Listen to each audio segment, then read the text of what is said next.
everyone. Good afternoon, and welcome to the second Colloquium series of the semester, and the first one that will be delivered by a fellow. We had a guest speaker last week.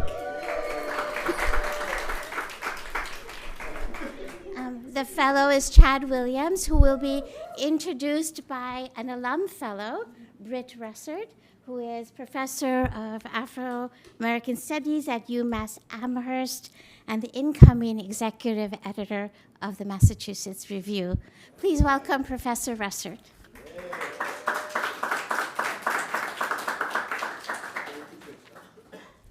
Hi, everyone. Thank you, Krishna. It is so nice to be back. Just last week, I was missing being here, and then Krishna reached out to me. I'm like, this is really wonderful. I'm really pleased to be returning. I had a wonderfully energizing and productive fellowship year here at the Hutchins last year, and I'm really honored to be here to introduce one of this year's distinguished fellows, Dr. Chad Williams. Dr. Williams is the Samuel J. and Augusta Spector Professor of History and African American Studies at Brandeis University. He is the author of numerous publications, including 2 highly acclaimed award-winning books. His Torchbearers of Democracy, African American Soldiers in the World War I Era, received the Liberty Legacy Foundation Award from the OAH and the Society for Military History's Distinguished Book Award for United States History. It was also a 2011 Choice Outstanding Academic title. His most recent book, The Wounded World, W.E.B. Du Bois and the First World War, was published in 2023 by Picador to much praise, including being named a Best Book of the Year by The New Yorker, The Washington Post, and the Christian Science Monitor. It's a great book. Dr. Williams is the recipient of many accolades, including fellowships from the Radcliffe Institute, the ACLS, the Schomburg Center, and the Hutchins Center. He is also a prominent public intellectual. A prolific op-ed writer, his expertise on African Americans in the military, the struggle for citizenship, and Black intellectual history have made important contributions to public discourse and to key political questions today. So I want to talk a little bit more about that last book, because it's wonderful. I meant to bring it up with me. It's down there. Get this book. So Dr. Williams' last book, The Wounded World, is a magisterial biography of W.E.B. Du Bois, focusing on Du Bois's deeply vexed relationship to the First World War, a war he encouraged African Americans to support and join, but then later came to regret. Williams says that this decision to rally African Americans in support of the Allied forces haunted Du Bois for the rest of his life. In addition to weaving the history of the war with Du Bois's experience of it, which he does masterfully, the book also examines Du Bois's unfinished book on World War I, The Black Man in the Wounded World, which is housed as a manuscript in the Du Bois papers at UMass Amherst. Williams' book is a fascinating and engrossing work of biography, but it also contributes to recent scholarship that has sought to better understand the entirety of Du Bois's body of writing, not just his published works. In broader terms, The Wounded World reveals the painful bonds between African Americans and the U.S. nation that Du Bois himself both personified and exemplified. Today, we will be hearing a bit about Dr. Williams' new project, which is already under contract with Yale University Press, and the completion of which constitutes his Hutchins Fellowship Project this year. This project is a history of Black studies from its formal development in the 1960s to the present. It is conceived of as a human, living, evolving history of Black studies, and it is narrated through the lens of his own personal experiences and reflections. In recognizing Black studies as, in the words of June Jordan, a form of life studies, this project employs biography to highlight the people who have shaped Black studies and how the field has shaped the author himself. I am so looking forward to learning more about this living history of Black studies. It's a project that sounds both intellectually rigorous and potentially deeply moving as well. So please join me in welcoming Dr. Chad Williams.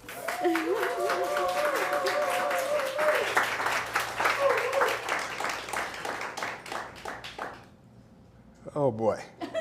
Well, thank you, Britt, for that incredible introduction. You summed up my book better than I could, and I think you summed up this new book probably better than I will. We'll see how this goes. Thank you, everyone, for being here today. It's a great honor to be presenting my work in front of you. I want to thank the entire Hutchins family for welcoming me and all the other fellows over the past couple weeks. Skip for being such a wonderful, gracious host. Krishna for all your leadership. I want to give a special shout out to Justin for making this incredibly dope flyer for me. The Hutchins is a special place, and as I start to work on this new project, I really can't think of a better place to be. In fact, that was confirmed on day one of being a fellow, when I stepped off the elevator on 3R, glanced to my right, and saw this poster. It's dated April 16th. 1969. It's actually going to be on display in the new exhibition for the alumni reunion next weekend, I think it's taking place. Right, so you can see it. Created during the 8-day protest and strike that led to the creation of Harvard's Department of Afro-American Studies. It captures a moment in time when black students and community activists on college and university campuses across the country demanded a relevant education through the creation of Black Studies.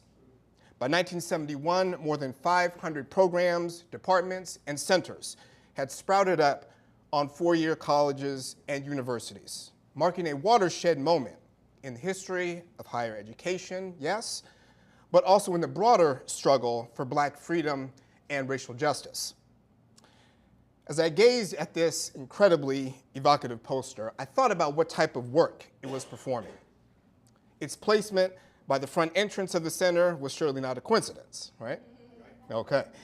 It's both art and memorabilia, a decorative piece of recognition and remembrance. Viewed cynically, it's a bygone relic of the past, a sign of how far we have come in moving beyond the upheavals of 1969. We are now more than just Black Studies. We are a central part of the university and its mission. Viewed less cynically, the poster is an invitation, welcoming you into a Black Studies space that is historically rooted and that immediately roots you. However, the poster is best viewed not as you are walking out of the elevator, but as you're walking towards it. So perhaps it's also a reminder as you prepare to depart this space and step foot into Harvard Square of the remarkable journey from 1969 to having a Black Studies Center at the prime real estate of 104 Mount Auburn Street, and our duty to honor this legacy. The poster also made me think of the questions that motivated this current project. How do we tell the story, the ongoing story of Black Studies? What is the legacy and significance of Black Studies today? What are the ways in which Black Studies has shaped our work, as well as shaped our understanding of Black life and the world we live in? How has Black Studies shaped us? But let me take a step back, because there are some more specific motivations that compelled me to tackle these questions along with many others, and ultimately decide to explore them in the form of a new book. For 2 consecutive terms between 2012 and 2023, I served as chair of the Department of African and Afro-American Studies at Brandeis University. In February 2019, we commemorated the department's 50th anniversary. We are one of many 50th anniversary events, including right here at Harvard, taking place between 2018 and 2020, marking the moment when Black Studies arrived. This was an occasion for us to acknowledge Brandeis's unique history, with 2 of its most important Black alumna, Angela Davis, here in conversation with another alum, Juliana Richardson, of History Makers fame, and Hortense Spillers, both serving as our keynote speakers. We also recognize the protests that made the department a reality, the January 1969 occupation of Ford Hall, the university's central academic building at the time, by nearly 100 black students for 11 days. They demanded the creation of a Black Studies department, and they won. A panel with leaders and participants of the occupation, some returning to Brandeis for the first time since graduating, was a deeply emotional experience. They saw the fruits of what they had fought for. They saw that it mattered. They saw that they mattered. While our commemoration, I think, planted the seeds for this project, it really began to germinate in the aftermath, in the wake of this anniversary moment. So I want to take seriously Christina Sharp's calling as she put forth in a 2014 article in the Black Scholar to think about, in her words, Black studies in the wake. In the time since 2019, some of the people who occupied Ford Hall and helped birth the department have passed on. They have joined other black students of their generation, as well as many of the pioneering scholars of Black studies who have recently left us. Bill Strickland, John Bracey, Walter Allen, and the man often credited as the father of Black studies, Nathan Hare. So for this project, I'm thinking about a book that is a type of wake work, but not just memorializing, taking seriously Black studies as an inheritance, a gift bequeathed to us, and the responsibility that comes along with owning it. I also want to engage with how we confront and navigate the disturbance that the wake of Black studies creates, the backlash. We are simultaneously in a moment when Black studies is flourishing and, especially since 2020, under attack. The recent so-called controversy around the new advanced placement, African American Studies curriculum perhaps best captures this. In August of 2023, the Arkansas Department of Education announced that the course would not count towards high school graduation. In justifying the decision during an appearance on Fox News, of course, Governor Sarah Huckabee Sanders said, and I quote, "We've got to get back to the basics of teaching math, of teaching reading, writing, and American history." Adding, "We cannot perpetuate a lie to our students and push this propaganda leftist agenda, teaching our kids to hate America and to hate one another." She characterized the class, lumping it into the catch-all boogeyman of CRT as a form, in her words, indoctrination. Her statement was especially egregious, considering the history of African Americans in Arkansas and how public education was literally a battlefield. I'm, of course, thinking about the Little Rock Nine, the group of Black students who integrated Little Rock Central High School in 1957. 5 members of the Little Rock Nine spoke out against Arkansas's decision, writing in a shared statement, quote, "This is a blatant and shameful attempt to erase Black history and silence Black voices in a state that has a rich and complex legacy of racial struggle and triumph." They added, "The uniqueness of this history lies in our presence. We lived these moments and verified this." Their words struck me, not just as a Black studies historian, but also on a much more personal level.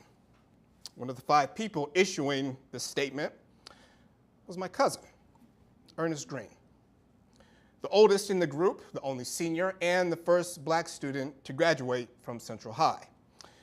When I was younger, my mother would tell me stories of her parents and other family members residing in Oakland, California at the time, those incredible September 1957 days, making tense, hushed phone calls in the downstairs hallway of their home, and sitting in their living room, huddled around the radio, anxiously following news reports of the crisis in Little Rock, worrying for the safety of Cousin Ernie and our Arkansas relatives.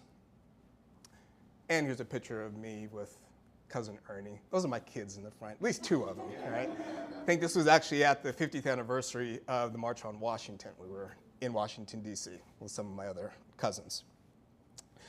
All of this caused me to remember, actually, what may very well have been my first Black Studies paper.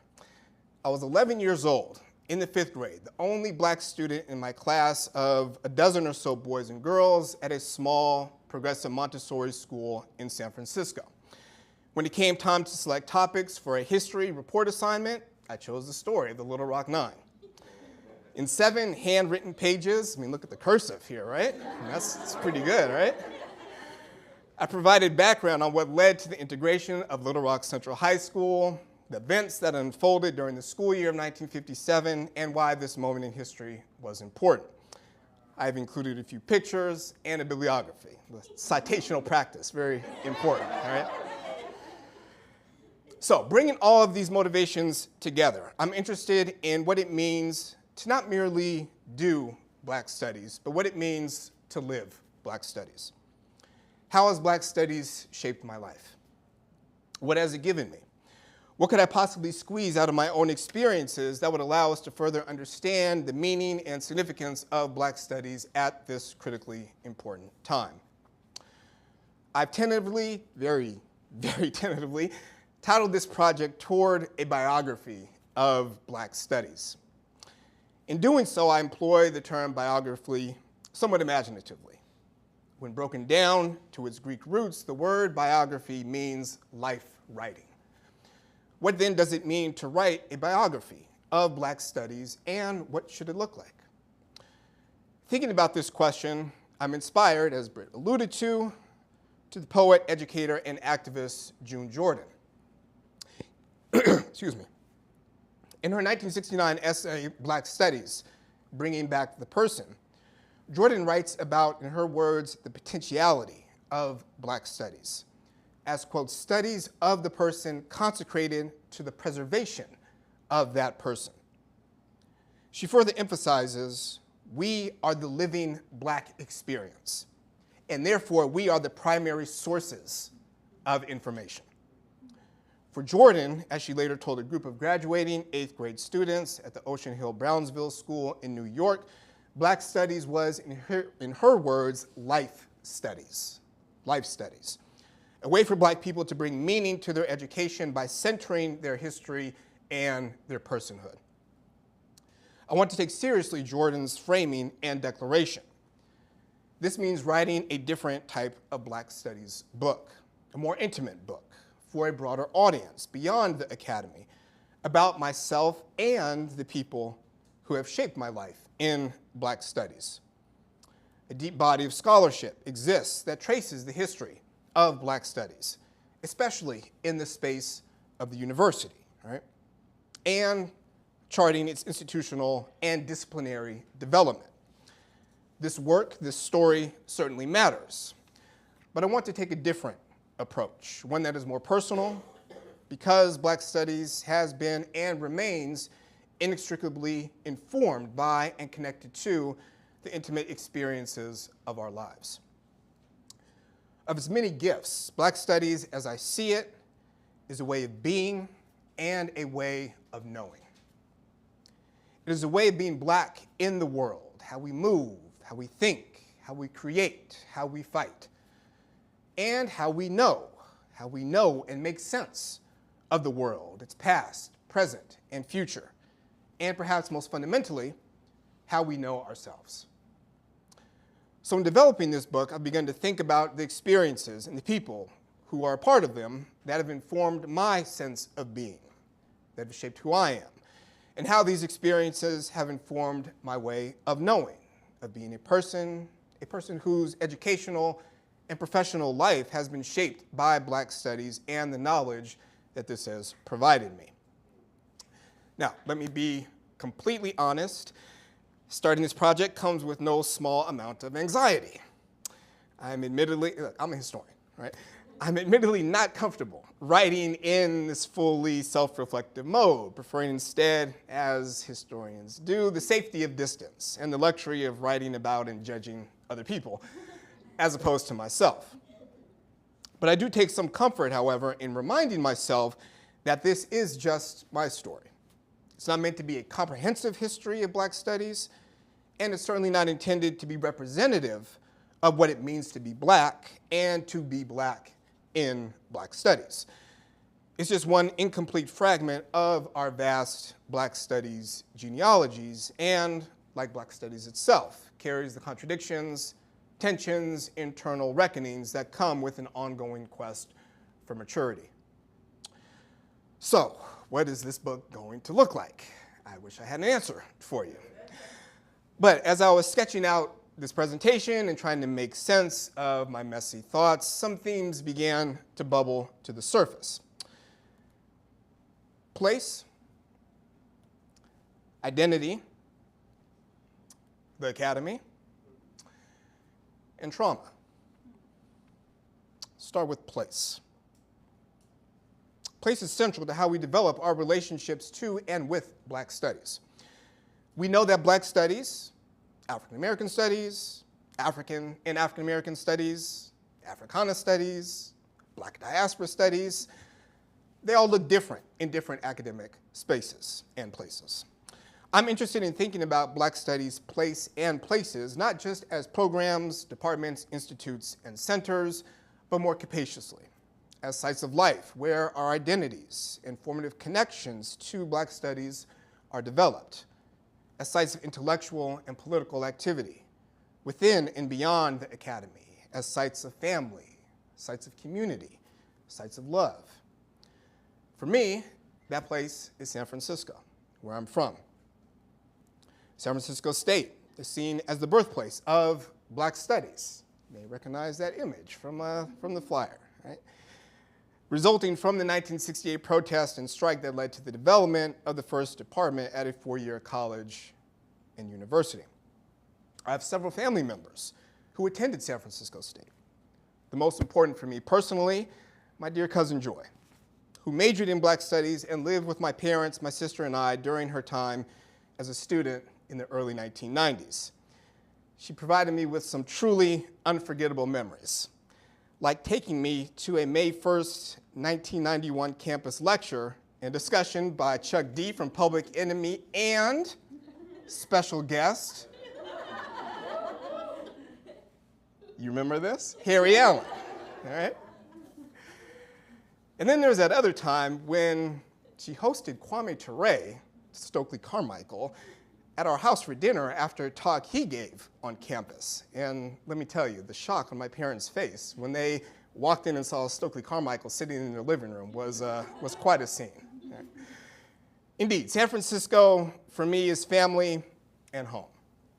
It's where my parents, look how cute they were back in the day, met in 1971 as students at Hastings Law School during the Black Studies moment, fell in love, got married, and in 1977 bought the house that they still live in today. It is history and culture, especially Fillmore Street in the Western Addition neighborhood where I grew up and where my parents still live. It is jazz clubs like Bop City, where Dizzy Gillespie, Miles Davis, Charlie Parker, and other legends performed. It's the Black Panther Party for Self-Defense that had over 200 members in the city and played an active role in Black studies at San Francisco State. It is also community, people, and institutions. Brother-in-law's Barbecue had one of the only wood-burning pits in the city. Chicago's Barbershop, established in 1953 and a staple of the community, where I would get my fade touched up back when I had hair. Right? And Marcus Books, the oldest independent Black bookstore in the country, founded in 1960 by Julian and Ray Richardson.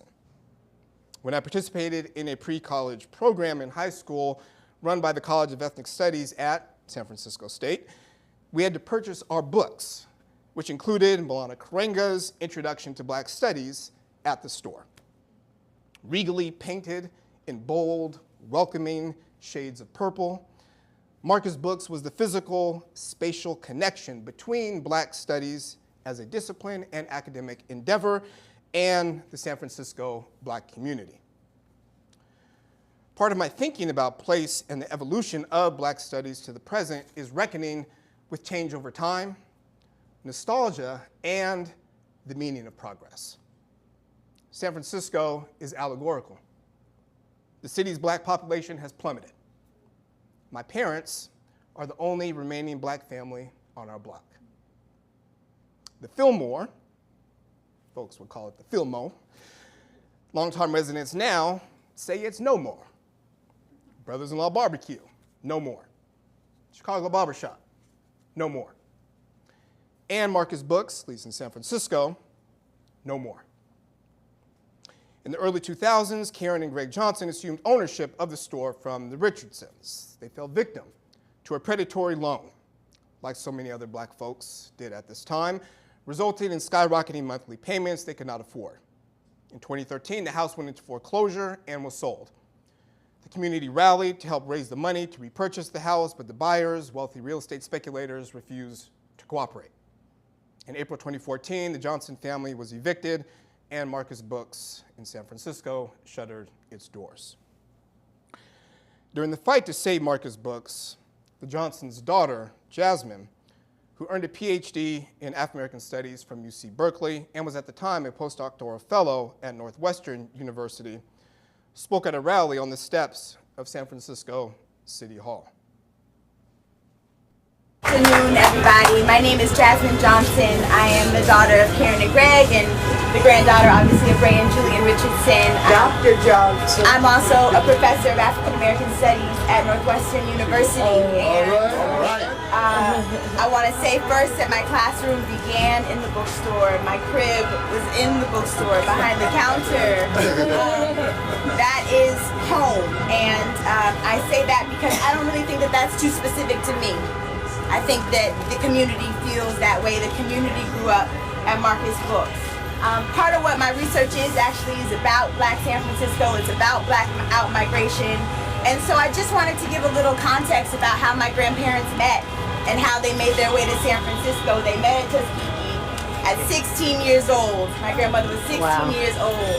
And in a moment where Black folks were encouraged to do vocational work, they both had a very, very deep commitment to Black text, to Black authorship, to curating conversations around the things that Black people were doing around Black politics. My grandfather came here to start the first Black newspaper in San Francisco. Somebody had beat him to the punch. So instead he decided to rescue books that had gone out of print, texts that he knew were essential to Black history, to Black politics and culture, to bring them back into print, to sell those to folks. We have to take it off the steps from here. You can go, just going about. So they came to San Francisco to republish books. People kept borrowing those books. They didn't return them. They knew that people were hungry for the information. People were hungry for the material. And they started Marcus Books in 1960, which has been part of the Black literary world since its inception. Everyone who loves books, who authors books, celebrities in general, have been to Marcus Books. Oh, come on. We're going to take it off the steps. Let her finish. Take it off the steps.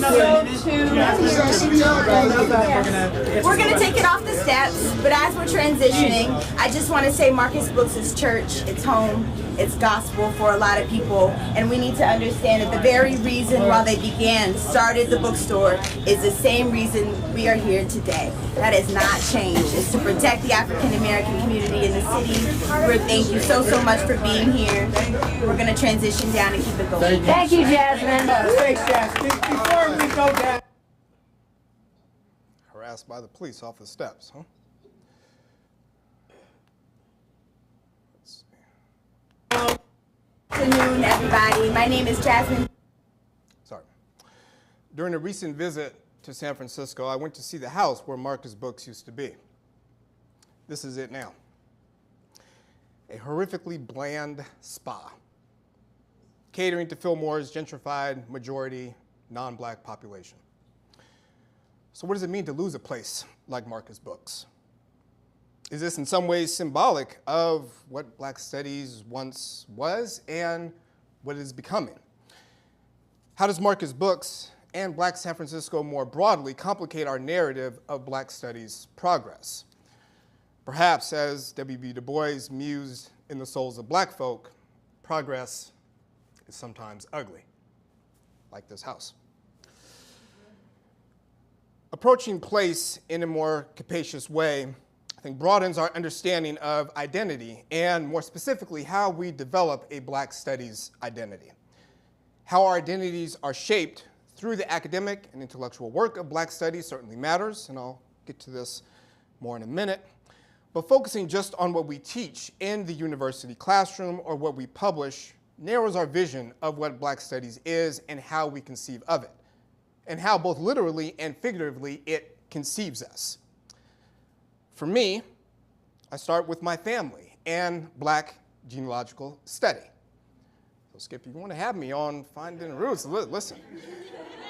On my mom's side, stories of Sylvia Hoover, my great-great-grandmother. Her childhood as a slave in Tennessee and also as a young woman in Mississippi, surviving and even thriving with her husband Benjamin after the Civil War, following the dashed dreams of Reconstruction and environmental catastrophe along the Mississippi River, moving to Alameda, California, serving as the foundation of our Bay Area roots until she died in 1941, with local and national newspapers touting her as the oldest woman in California and possibly in the United States. And on my dad's side, In the world. hey, who knows, right? Who knows? On my dad's side, Lottie Williams, my granny, and her journey from Jacksonville, Alabama, growing up in the Jim Crow South, marrying my grandfather, and becoming a military wife and mother, living between 1951 and 1963 in Massachusetts, Chicago, Petersburg, Virginia, Colorado, and finally settling in Seaside, California. This familial legacy grounded my Black identity and, upon reflection, likely planted the seeds for my identity as a Black studies historian.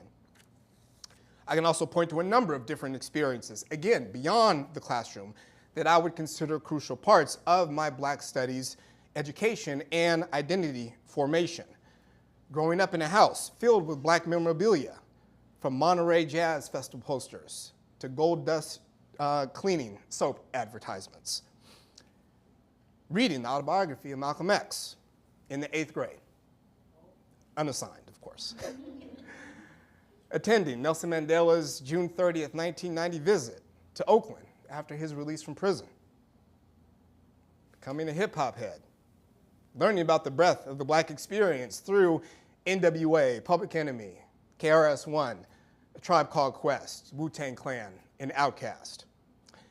As a child of 2 lawyers, aware of my middle-class privilege, feeling Black, but at the same time not Black enough, these moments and experiences helped me make sense of my own identity during those always challenging adolescent and teenage years. I had every intention of going to an HBCU, and specifically becoming a Morehouse man. I visited campus my senior year in high school. It was homecoming weekend at Morehouse, so you know how lit that was, right? I came back to school that Monday, dripped out in Morehouse gear. But I ultimately decided to go to UCLA. I didn't need to go to Atlanta to affirm my Blackness.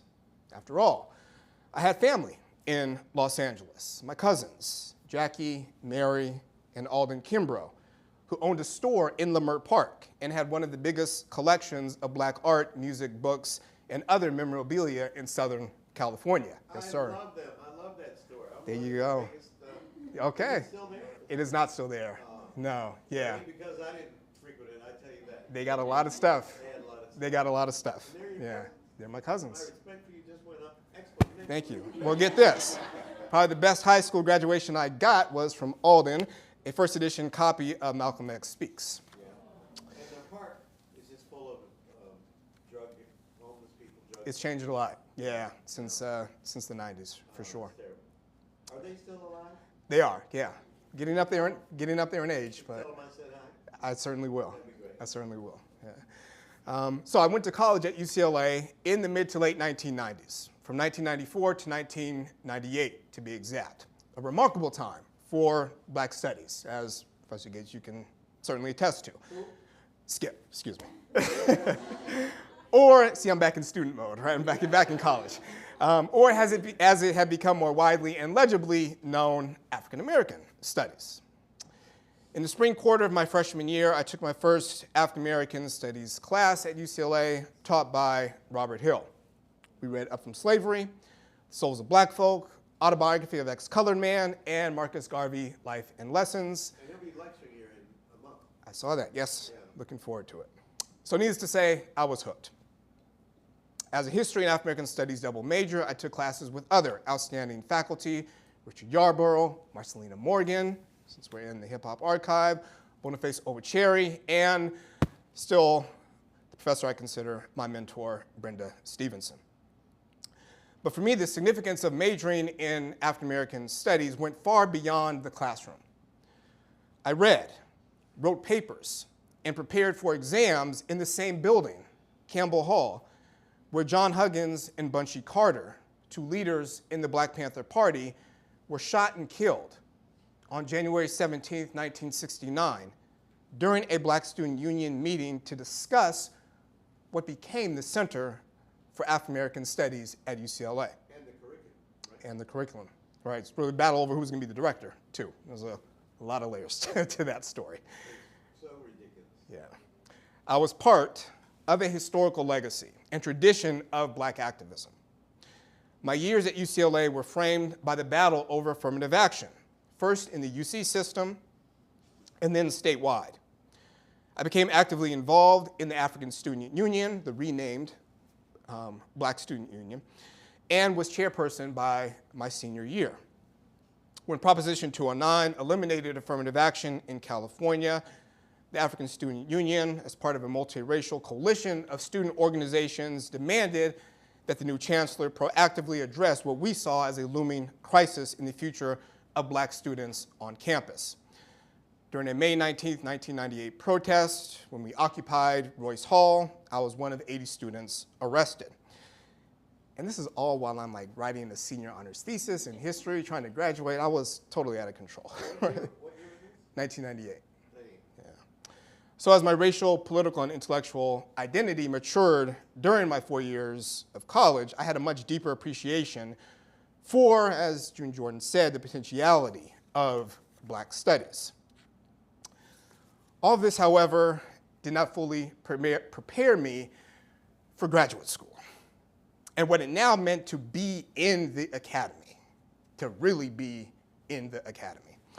I was accepted to a number of very good schools, but decided on the history PhD program at Princeton University, seduced by the beauty of the campus and its Ivy League mysticism. Indeed, with this project, I want to critically interrogate the seduction of the academy and how, as Black studies scholars, we navigate a space that was not made for us, but we have nevertheless staked claim to. I was the youngest student in my cohort and the only Black male. Arriving straight from college and the West Coast and considering my Black studies experience, Princeton for me was profoundly disorienting and, dare I say, even violent.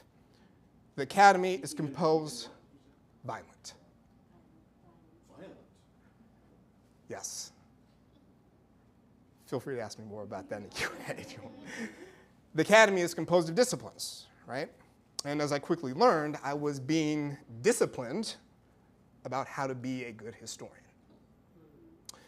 But I also had community and examples of how to be a Black studies scholar in the academy. I saw the program of what was then the program in African American Studies as my home, not so much the history department. I had an advisor, Nell Irvin Painter, who modeled historical brilliance and gave me the freedom to explore my interests. Additionally, I learned African diaspora studies from Colin Palmer, looked up to and was inspired by fellow Black graduate students like Ken Mack, Jonathan Walton, witnessed the leadership of Valerie Smith, served as a teaching assistant for Cornell West, and although only saw and listened to her in person on 2 occasions, still was able to breathe the same air as Toni Morrison. My first academic job as an assistant professor in the history department at Hamilton College, in what at times felt like the wilderness of upstate New York, was both challenging and edifying, professionally rewarding, yet also disillusioning. The youngest and only black member of an ideologically polarized department with a reputation for dysfunction, I was hyper-aware of my vulnerability. So I adopted the survivalist mentality required of most black faculty in academia. Kept my head down, worked on becoming a good teacher, wrote my book, earned some fellowships and awards, got tenure. I thought Africana Studies, even without a formal appointment in the program, would offer a place of refuge. But I soon learned of the challenges small, isolated Black Studies programs with very few faculty face. Getting caught in the middle of people holding decades-long grudges, putting self-interest above the larger good, and just general incompetence only made things worse. What to do when Black Studies lets you down. Moving on to Brandeis and serving as chair of the Department of African and African American Studies was an opportunity I welcomed. And I want to recognize my esteemed colleague, Professor Ibrahim Sundiata, here with us. An opportunity I welcomed but did not fully appreciate until I officially stepped into the position.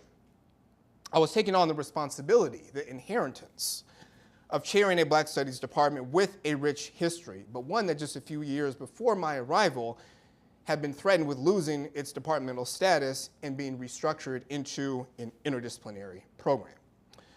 I had to learn how to navigate the institution, to strategically be part of the institution, while at the same time holding firm to our unique legacy, mission, and importance that went far beyond, as my enlightened colleagues saw us, examples of Brandeis's commitment to social justice and diversity. This was, however, incredibly exciting work. Stepping up our departmental programming, reimagining our curriculum, growing the faculty with a cluster hire initiative in African diaspora studies with Jasmine Johnson, going back to Marcus' books, the Black Studies Guides, working in mysterious ways, one of our first hires. Black Studies growth, however, comes not only with responsibility, but accountability as well. This was made all too clear over 13 days in November of 2015, when the emergent Black Lives Matter movement engulfed colleges and universities across the country.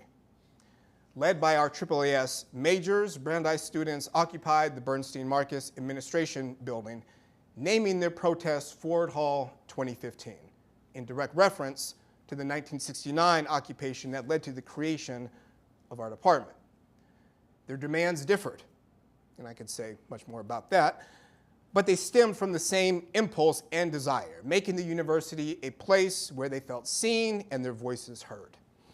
Many of the students who occupied the building, risking their safety and their futures, had just the previous fall in the wake of Michael Brown in Ferguson, through the heartbreak of Tamir Rice, the lack of justice for Eric Gardner. They had sat in my intro to AAAS class, reading and wrestling with Olaudah Equiano, Harriet Jacobs, Du Bois, Ida B. Wells, Fanon, Césaire, Baldwin, and Asada. I know I was not alone in feeling this way, and maybe I was being too hard on myself, but as their professor, as department chair, as someone who as an undergrad had been in their shoes, I felt especially accountable for their fate and the outcome of their protest. This was, without question, one of the most stressful episodes of my academic career. I think that, well, actually I know that I still carry some trauma from this experience. So I must ask, what is the relationship between Black Studies and Black trauma? In a March 2016 essay for the Boston Review about the wave of student protests on campuses like Brandeis, Robin Kelley addressed this thorny question. While he understood and was sympathetic to why this generation of student activists framed their experiences and demands in the language of trauma, trauma is real, it is no joke, he was also critical. Black study, fugitive study, to invoke Stefano Harney and Fred Moten's idea of the undercommons, combined with black struggle, movement building, and collective organizing were in his eyes the remedy. Now, let's be clear. I'm a card-carrying member of the Robin Kelly fan club, all right? But this question of trauma and Kelly's response to it has unsettled me. Indeed, in what ways does taking trauma seriously unsettle our narratives about black studies?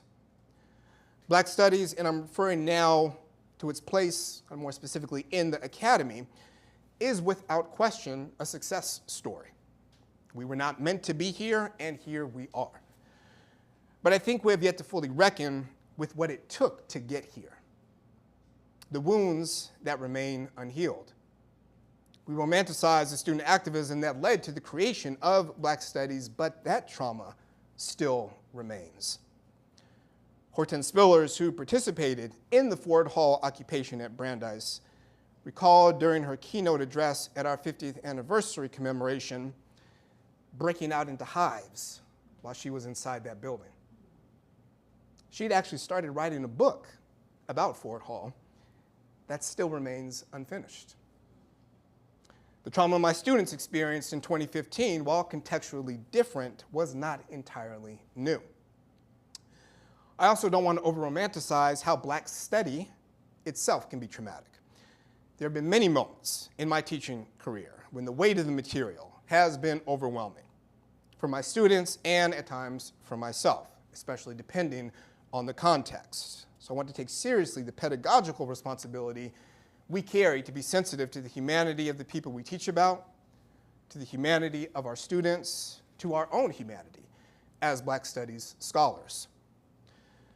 So yes, we need to be honest about the toll the academy has taken and continues to take on black studies scholars, and to be very clear, the toll that this takes on black women in particular. Whether it's friends, mentors, or colleagues admired from afar, we have all been witness to varying levels of trauma. And going back to my consideration of Christina Sharp and black studies in the wake, how do we reckon with loss? One of my most vivid graduate school memories is from September 27th, 2002, and the memorial service for Professor Claudia Tate. Family, friends, and colleagues filled the Princeton University chapel that afternoon. While I did not know her personally and was not especially familiar with her work at the time, the impact of her passing reverberated throughout Princeton's African American Studies community and far beyond it, and was deeply painful for my advisor, Nell Painter, who delivered a moving eulogy to honor her close friend. So, what are the challenges, the dangers, really, of thinking and writing about black studies in this type of way? Noliwe Rooks, in her book about the origins and development of black studies, wondered if this was a story she should even be telling. Like me, she asked this as someone herself intimately connected to and deeply invested in black studies, its longevity and its self-representation. What are the risks of disrupting origin stories, of revealing the messiness of our journey and its attendant traumas? Indeed, I wonder, what are the ethics of this project? What lines should and should not be crossed? What secrets should and should not be revealed?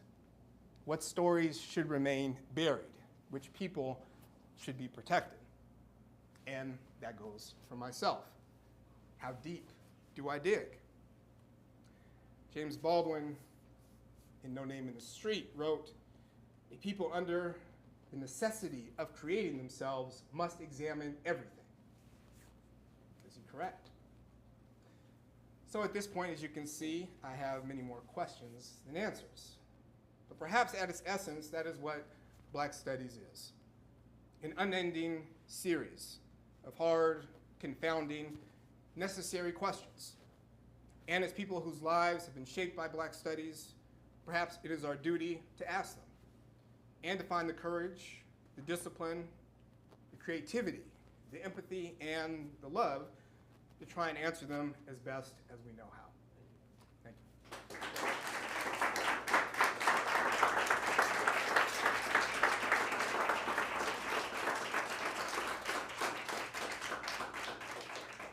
Great, thank you, Chad. minutes with you, right? Yeah. As it turns out, do you remember Black Studies in the University, published by Yale University Press? I do. Oh, I'm sorry, darling. How do I do it? That's why. Okay, try again. Black Studies in the University, published by Yale University Press. Landmark conference. Right. Yale is bringing it back into print, and I've done the introduction. Oh, very good. And this was amazing, a totally counterintuitive origin story. Like every other Black Studies program and department, the demand came in the wake of the assassination of Martin Luther King, right? So the one topic everybody agreed on was on campus was, let's create Black Studies.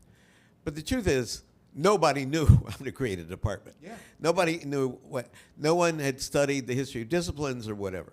What they did at Yale, and I was still in high school, but I was there the following year. They got a grant from the Ford Foundation of hundreds of thousands of dollars. McGeorge Bundy was the president. And then they had McGeorge Bundy, they had Karenga, Maulana Karenga, Marty Kilson. and Marty Kilson, Yep. and Robert Ferris Thompson, David Bryan Davis. Boniface Overcherry was also there. Yes. And all these people did their thing. And then the students who organized it, Armstead Robinson, Craig Foster, and the third guy I'm just forgetting, plus Glenn DeChabert. Students organized this. They got the grant. They got all these people to come.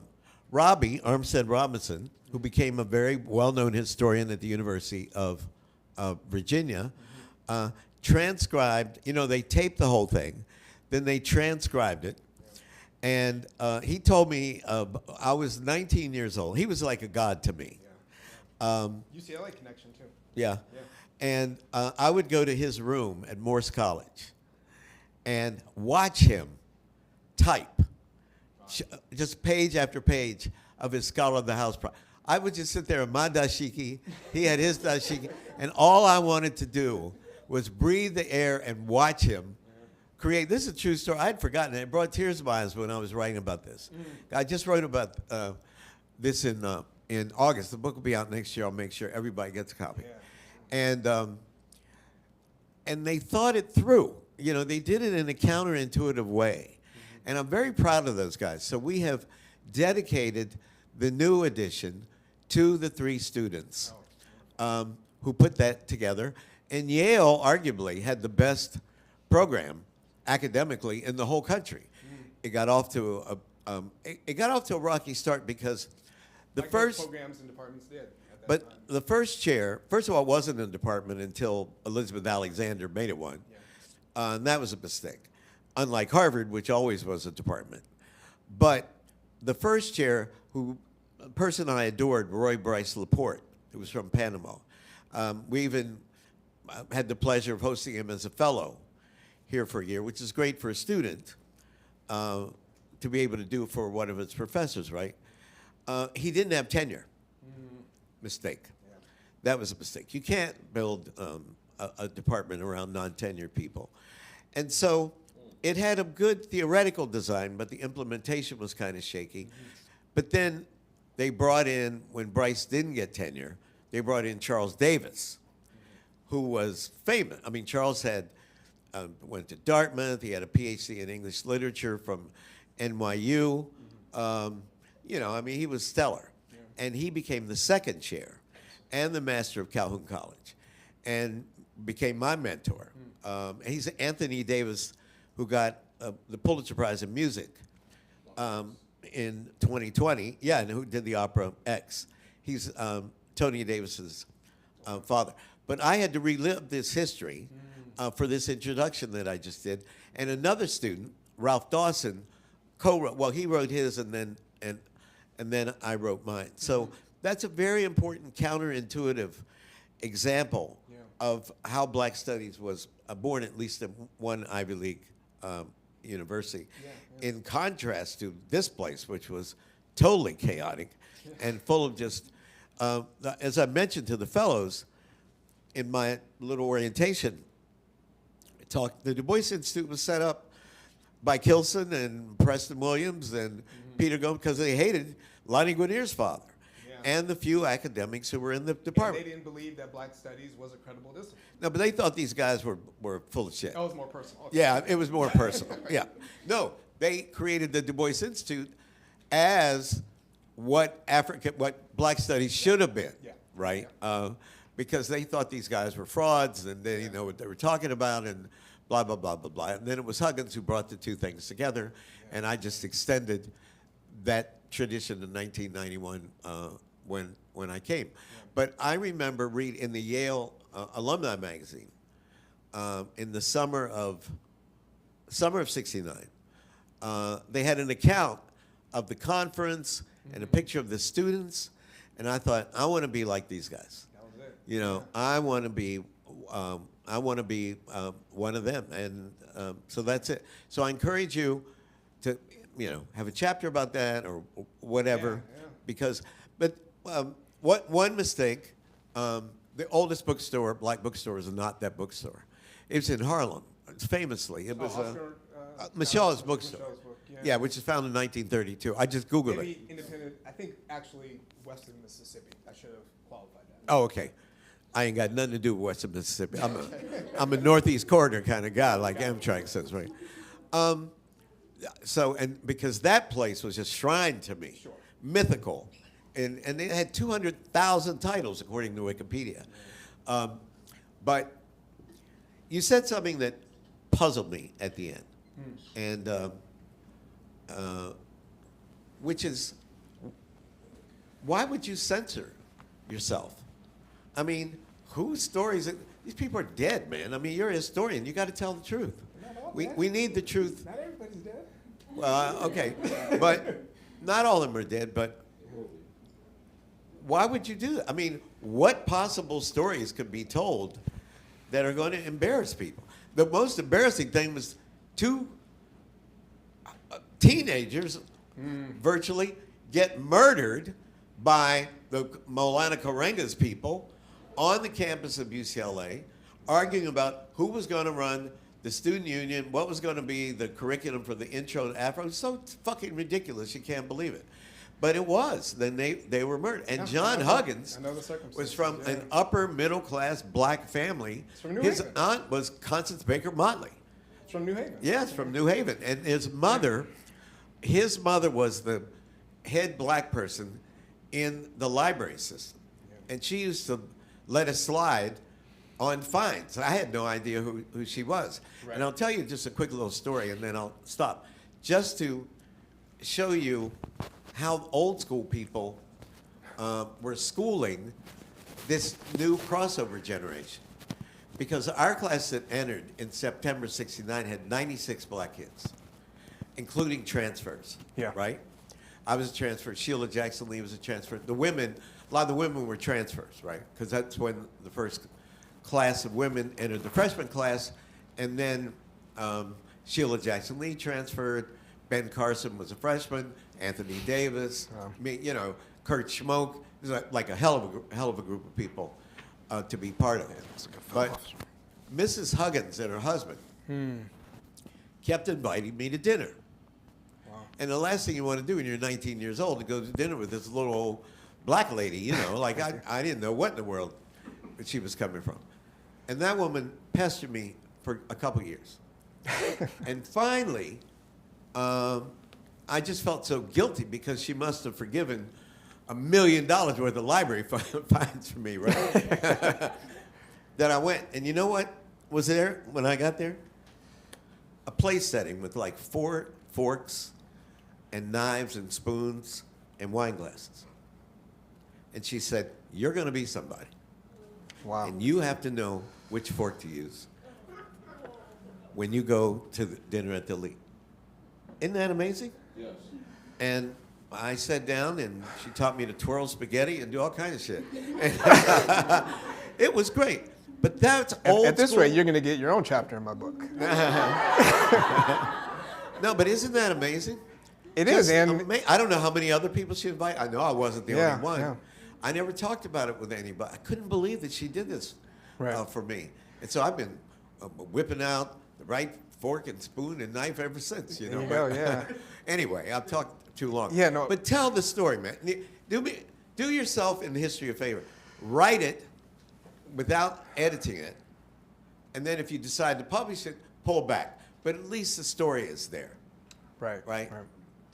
Well, I So- think, no, I appreciate that question and that encouragement.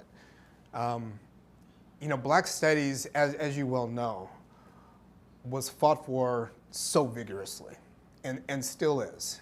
And the type of vigorously fought Yeah, for, right. I mean, literally, folks dying at UCLA, and you know, I think part of my anxiety is, on the one hand, acknowledging those struggles and the deep personal, even visceral investments that people have in Black studies, wanting to respect that, while at the same time, you know, being aware of, you know, there's going to be folks out there who may not agree with my version of the history. Well, you know, I don't necessarily want, you know, Milana Karenga coming after me. You know what I'm saying?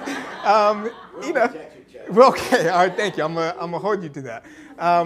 But I think my larger point is, you know, we're talking about a living history, you know, and we're talking about people who have been deeply shaped by this history and have dedicated their lives to it. How do I respect that? How do I honor that while at the same time being true to my own story, being true to the history? So I think those are just kind of some of the tensions. And my advice, I got to go to New York, and I apologize to Chad. But my advice is interview everybody, interview Karenga, interview everybody across the spectrum, and then write your story, and then you have it. It could be in the archive. Then if for any reason you decide to pull your punches, which I hope you don't do. yeah, well, I got a book contract, so I got to write something. Yeah, I know you do, big time. But just tell the story in its full richness. Yeah. And I mean, you're a fair person. People can see that on your face. You're not going to set anybody up. You got to tell the truth about Tell the story. Yeah. Karenga's people murdering those guys. You They can't. did, yeah. Helen, it's on the front page of the LA Times. Yeah. That will help the next generation. And you're not out to embarrass Karenga, or I'm just using him as a metaphor. Right. But just tell it in its full richness. Like, you're a great historian and a splendid writer. And being able to tell that story in a non-ideological way pays homage to the people who locked heads and made mistakes and dreamed the dream that we are fulfilling in our own way. Yeah, absolutely. Along with all these other academic units that have, since '91, become departments and have PhD programs and the right to give their own tenure. Yeah. That's amazing. And that means they'll never, ever disappear. Never. Yeah. Anyway, Yeah. I loved your talk. And, Oh, thank you. I appreciate that. And it's great. So thank you.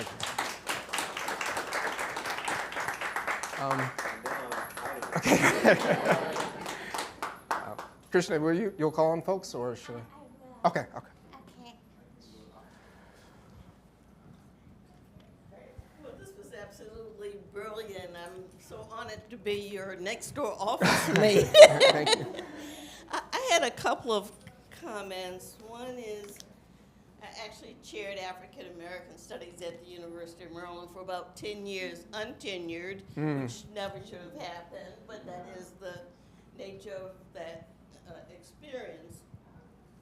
I wanted to reference Deborah Gray White's edited volume, Telling Our Stories, Yep. Telling Our Truths, because that was has been the painful story of Black women scholars Yeah.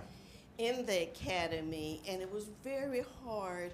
It's actually easier to stand up and tell that story than it is to put it in writing. To write down, It yeah. was very, very painful and traumatic. Yeah. It was equally traumatic for our white feminist colleagues who say they didn't know how much we were being traumatized. We were going to say, well, where are you? But that's a part of that story. So I just wanted to say, feel free, please, to tell that story, to tell those truths. And Yeah. it may be harder for you than for other people. So No, thank you. Deborah Gray White would be happy as well. The second is, I often wondered why we started Black Studies in 1969. HBCUs, Howard has had Black faculty, Black scholars. Some were my professors. My sister says I was culturally deprived because I'd never gone to an HBCU. And it's my identical twin sister. I wish I had gone because she probably had far more fun than I did. Yeah. But the thing is, there were people at Howard Oh, yeah. who were writing African history, African diaspora history, and so what space do we want to afford those people and those stories? And Yeah. I think that was my second set of questions. But Okay. this is just absolutely, Yeah. you know, thank brilliant. you. And I was around the Black Panther Party during the middle of this fight at UCLA, and we Really? were like very was intense. careful in DC not Yeah. to not go out too much in public when this was going on at UCLA. So Yeah. Yeah. But anyway, your Yeah, talk well, was just brilliant. looking forward to having many more conversations with you about it. Yeah, definitely. I mean, Deborah Gray White's edited volume is incredibly powerful. You know, one of my fellow graduate student colleagues, Crystal Feemster, you know, she tells her story in that book. So I'll definitely be making use of that and acknowledging, you know, how the trauma that they and so many other Black women have experienced in the academy is part of the story and an ongoing part of the story. And again, you know, back to Skip's question, what am I afraid of? You know, I think I have to kind of tread respectfully, right? And acknowledge, you know, how those traumas are still very visceral in a lot of ways. As far as 1969, I completely agree with you. And we could talk about a much longer Black studies tradition, you know, through HBCUs, through organizations like ASALA, through institutions like the Schomburg Library, and even going back further, you know, if we want to take a more Afrocentric approach, you know, Black studies originating, you know, in ancient Egypt. I mean, so I think it really it depends on your kind of ideological or disciplinary perspective of how you're thinking about Black studies.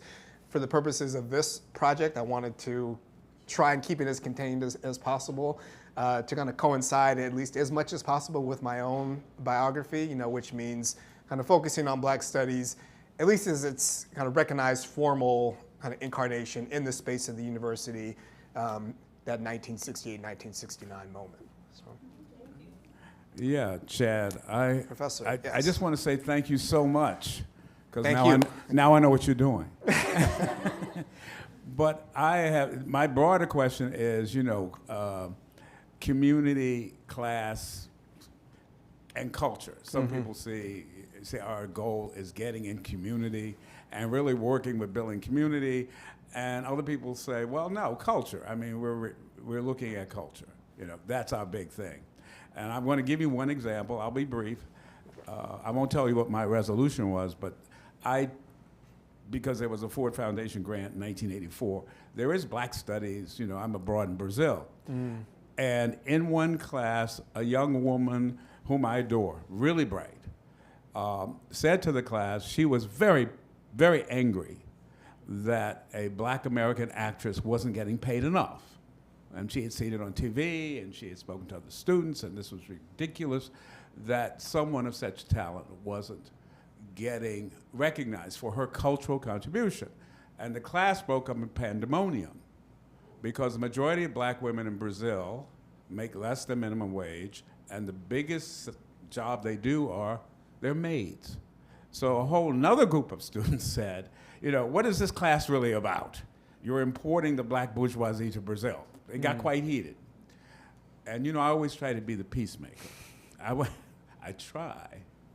So I came up with a solid, no, I did, you know, some women, and it was basically a class of women, some were very upset with the other women. And I, as a male professor and a foreigner, came up with a solution. But I won't tell you. Okay. Now, in this broader question of looking at class relations in society and saying we have these, unemployment, we have police brutality, we have all this beyond, and we also have this rich cultural tradition of music, of art that we produce that's been ignored and suppressed. How do we get, not a balance, but how do we mix, how do we deal with both? Yeah. Well, I think in terms, just to take the first part, the culture question, I mean, look, just being in this space, I think is incredibly inspiring and generative. I mean, I alluded to just the importance of hip hop in terms of my intellectual, political development, making sense of my racial identity. So I think it's important for us to really consider the different spaces in which Black studies can be done, the different type of spaces where Black studies can be created and performed. That work is certainly being done. But I think, at least in my reading, it hasn't been fully kind of integrated into our narratives of the history of Black studies as a discipline. I mean, there's been, I think, kind of a privileging of the academy, the kind of formal disciplinary products out of Black studies and the creation of kind of distinct Black studies methodologies. So I definitely want to take kind of that broadened kind of cultural approach seriously. And also taking class seriously. I think when we talk about Black studies today, class really complicates, how, Black studies is, how it's approached, and how it's manifested on in different spaces. I also want to take seriously my own class positioning. And one of the things I've really been kind of thinking about in this project is what does it mean for someone like myself, kind of a product of the Black freedom struggles of the 1960s, my parents coming out of the movement, becoming lawyers, becoming part of the Black middle class. How does that shape their understanding of Blackness? And then in turn, how does that shape my own understanding of what Black studies is, how I came at Black studies? So I think there's a really potentially interesting story to tell kind of about, my generation, in the messiness of the 1980s and early 90s, those class dynamics and how that in turn kind of shaped the evolution of Black studies also. Thank you so much for that talk. Yeah, it was thank you. wonderful. I felt so compelled by the way that you're grounding this history in your own life and this intergenerational story. I just think it works so well, and I just find myself I just think it's going to be an amazing book. I really love the idea of a history of Black studies that centers class. I have definitely not read that before. I'm thinking about those foundational, like Martha Biondi's book and those histories. Right. You'll get anecdotes and stories about people's sort of class backgrounds, but to talk about that in a more to tell that particular story about class within Black studies, I think would be amazing. Yeah. And then since you're in the work in progress, you're very much working on this, I'm just gonna put in my own suggestion of something that I thought was so exciting. Yeah, sure. What is the role of Black bookstores in the formation of Black studies? Yeah, I was thinking about critical. Elizabeth McHenry's book on Black literary societies in the 19th century. Mm-hmm. I was thinking about, there is scholarship in feminist studies that has been really good about feminist and queer bookstores and their relationship to the formation of gender studies, but I don't actually know how to tell the story about, clearly your cousin's store, right? This store in San Francisco. I would love to know more about the specific roles that bookstores played in the foundation of Black studies. Yeah, I definitely want to tie in that history. I mean, actually, the Richardsons, so Juliana Richardson, she actually was chair of Black Studies at San Francisco State for a time. So, I mean, direct connections. And it would be really interesting to see, what other Black bookstores kind of had those type of similar relationships to colleges and campuses and the development of Black studies in those places. But also, thinking about them independently as spaces where Black studies work is being done, right? Not necessarily connected to the university in very explicit ways. Yeah, so definitely going to explore that. Thank you so much for this. This is so interesting. I'm Catherine Jewell. I'm a historian at Fitchburg State and local interloper because I live up the street and I get to come down Welcome. and listen to great talks.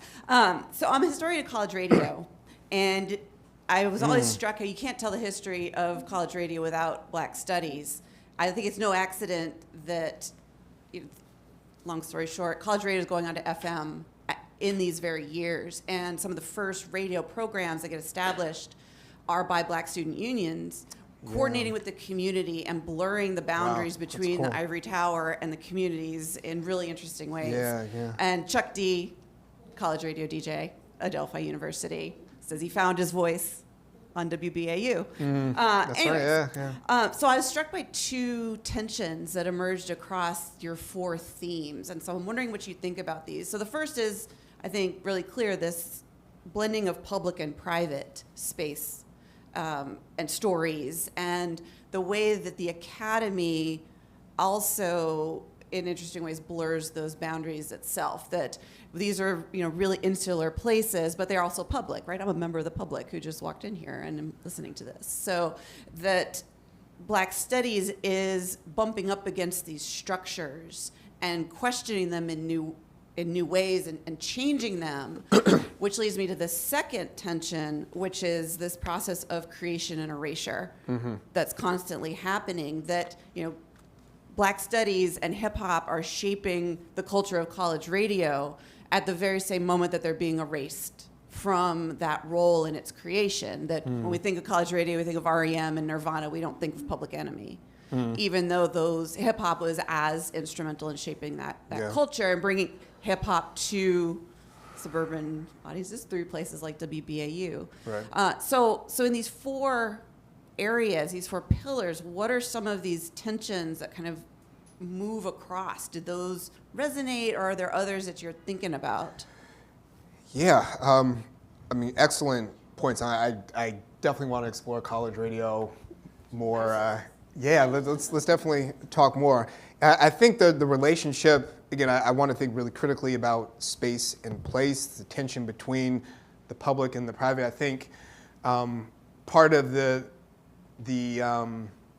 tension of thinking about Black studies today is how in private universities, we can see how Black studies is protected in some ways, how it thrives in ways that are not that they're not able to do in public universities for a whole host of different reasons.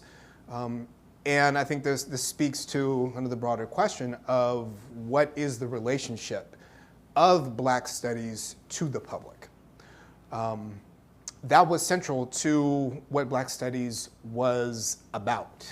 In 1969, 1970, it was about bridging that gap between the university and the community, right? You had community activists, you had librarians, you had high school teachers, who were teaching Black studies classes on college and university campuses, right? That very rarely happens anymore. And I think we can point to a number of different ways in which those links to the community, and I kind of use that term loosely because how we define community today is much different than it was in 1969. Those connections are much more frayed and complicated. So I do think we have to kind of take seriously, what is Black studies' relationship to the public? What is our audience? How do we communicate our work? In this project, I want to speak to a broader audience beyond just the academy. How do we kind of hold on to those traditions while at the same time accounting for for the changes, that have occurred over Black studies, still relatively short life if you think about it. So, it's really kind of an ongoing story that I think we have to tell. But yeah, I think your points are well taken. Thank you.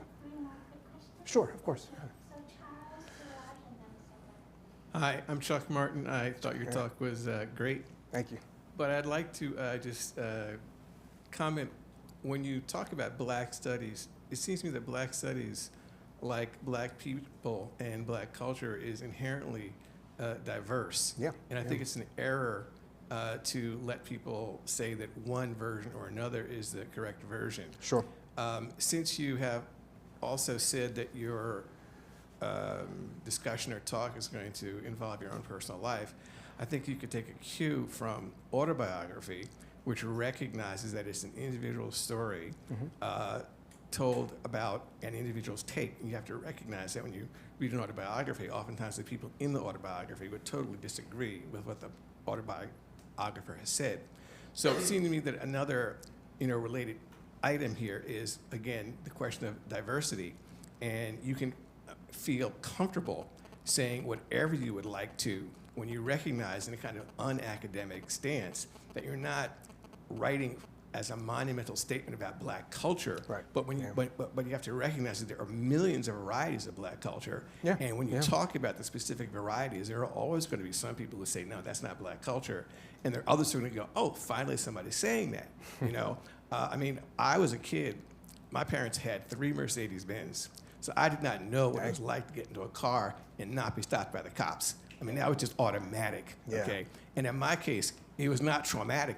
It was a comedy. Like the cops would pull me over and I'd go, I know, young Black man driving a Mercedes-Benz. And they would go like, what the fuck? How dare? And I'd be like, yo, man, it's like, this is not the first time. So I'm saying that there's a variety of experiences. And, for me, riding a Benz was no different than somebody else, like, out in the street. They're all the Black experience. And I think we have to look at are the variety of it. And my dad went to Lincoln University. So you mentioned Howard University, about which I know absolutely nothing, that being in D.C. Okay, but I don't know the time period. You got to remember that Langston Hughes went to went to Lincoln University, and one of the things he talked about in, I can't remember which one, but one of his 2 autobiographies, is that when he went to Lincoln, where he felt comfortable after having not been comfortable at Columbia, and didn't go through Columbia, didn't finish Columbia. Okay, when he was at Lincoln, he recognized, and I think this would have probably been the same in my dad's time, but I don't really know, there were no Black professors.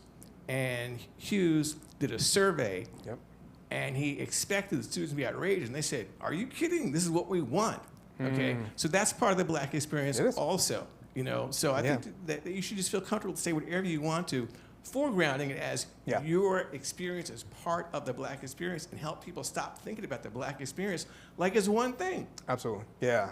And again, as I said, I don't want to present this as being representative of what it means to be Black in Black studies. As you, absolutely right. I mean, this is just my own particular experience, and I think we could all probably write a book like this in some ways, right?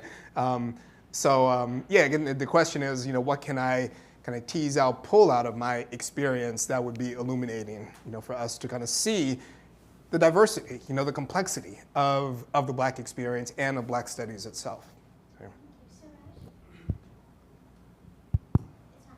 So, thank you. My name is Suraj. I'm also a fellow here. I'm late. I just arrived today morning. Oh, welcome. It's a great presentation. I study caste and race and Dalit Black kind of intellectual trajectories. A couple of questions. The first is the governor of Arkansas. By the way, the presentation was so good. It's a work of art almost, the way you present, and it's really brilliant. She talked about a leftist agenda. So I mean, I was curious to know, was that a kind of position in a capitalist society? Anything you do is kind of an extreme of that. Especially today. The program of Black studies or Black position, can it be categorized as a leftist agenda in its own kind of plural, luxurious, expansive way of? I mean, I think broadly speaking, yes, but again, going back to the diversity, going back to the battles over Black studies, I mean, you had some really intense debates about the ideological positioning and direction of Black studies, right? I mean, you had, folks aligned with the Black Panther Party, who were taking, a very, leftist, even Marxist approach to Black studies at times. You had cultural nationalists, you had integrationists, you had the whole ideological spectrum, which is really what makes this story so fascinating, right? And this thing called Black studies, that much more kind of amazing that it was created in the context and in the fashion that it was and is still here. So I would be hesitant to kind of put Black studies in one single ideological box, but it certainly wasn't a conservative project, if you want to think of it that way. I mean, it was about challenging an approach to higher education, which had been deeply white supremacist, that excluded the contributions, intellectual, cultural, otherwise, of Black people, and for Black students to insist that we will have a place in the university and that our education will be relevant to our lives. Was there, like the way Black Panther was, the kind of influences of Black Panthers surpassing the boundaries of America and other parts of the world?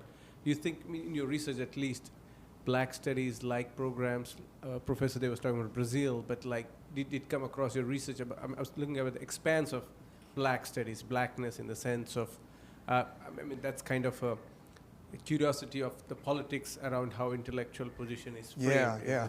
And I think, if I wanted to be super ambitious, I could take a broader kind of global internationalist approach to Black studies, looking at different institutions, throughout the diaspora, looking at different cultural and political movements, looking at cultural art festivals. I mean, there was so much happening during this moment, which is all part of the broader story of Black studies. Again, the question is, how much do I talk about? And I think kind of, again, using my own experience to kind of ground the story I want to tell, but also to make it manageable is something that I want to be attentive to. Because I can go in so many different directions. Can go in so many different directions. So, right? this is the final one. Okay. I was wondering if there were any reservations among the Black scholars about Black studies. Are there what? Any reservations about Black studies as a discipline or as a thought among, did you come across some pushback among Black circles, scholars themselves? Like if Black studies is a good thing? Yeah, or we don't want to, sometimes it's like, we don't want to associate with something, I want to be part of some, Sure, yeah. I mean, you got folks who don't want to be in Black studies departments. Absolutely, you have that. That's what happened here. You have that today, yeah, absolutely. I mean, Marty Kilson, he was adamant that Black studies is not a legitimate thing, that, so those debates were happening, here and elsewhere. And, in various ways are still happening. Yeah. Quick question, okay. Yeah. First of all, let's give it up for 11-year-old you that had that pen. Yeah. That was awesome. Sorry, yeah, you like that. Right. Okay, so... Shout out to my mom for still keeping that paper. Keeping that, yes. Yeah. It seems to me that from the 4 pillars of your analysis, that there seems to be I was wondering if you could do this, if you could have within the 4 pillars of your analysis, have an overarching set of themes, which would be past, perhaps present, and future. And by that I mean the past, you're memorializing culture, tradition, history, which is all of the things that you in some ways also embody. So the present, you're talking about trauma from the past to the present. I wonder if in looking at the future, you could look at what people are considering from, the impact of this trauma. Are people looking at Black escape I'm Did it work? using that Yeah. as a term. You could take it if you want. But like Black escape in the sense of you're trying, because the purpose, I think, of the movement that eventually became a part of the academy is and using your own words, Black studies is life. We're trying to solidify the fact that we are here. We want to make a study out of this. We want people to understand this. But in all of this, we're still facing all of these traumas. So in the future, or looking towards the future, would you want to consider the idea of Black escape, escaping from this? Because place, for instance, gives people identity, memory, etc. And when all the landmarks of community are sort of evaporating and people are is disappearing, community disintegrates. And once community disintegrates, people become individuals in different spaces and they want to escape. So is that a thing you might want to consider? Yeah, well, I think broadly considering the future of Black studies is, I think it has to be kind of an important part of this project. And what can we learn from our experiences? What can we learn from the past and the present to shape how we approach Black studies in the future? I think I do want this book to not just be solely reflective and kind of overly sentimental. I mean, I want it to have a type of utilitarian value as well. How we can learn from my experience or any of our experiences and apply it to how we're thinking about Black studies in the future as an intellectual project, as a political project, but also individually in terms of the choices we make about our relationship to Blackness. Now, whether that's escape, I think that could be one approach amongst many, different approaches, right? So I'm anxious to hear your presentation and hear more about what you're doing with Black escape and how I can learn from it in terms of applying it to this project. So, Thank you so much. all right, thank you, everyone.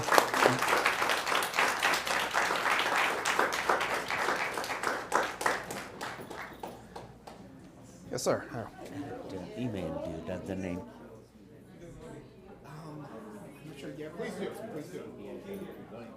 Okay, yeah, please. Yeah.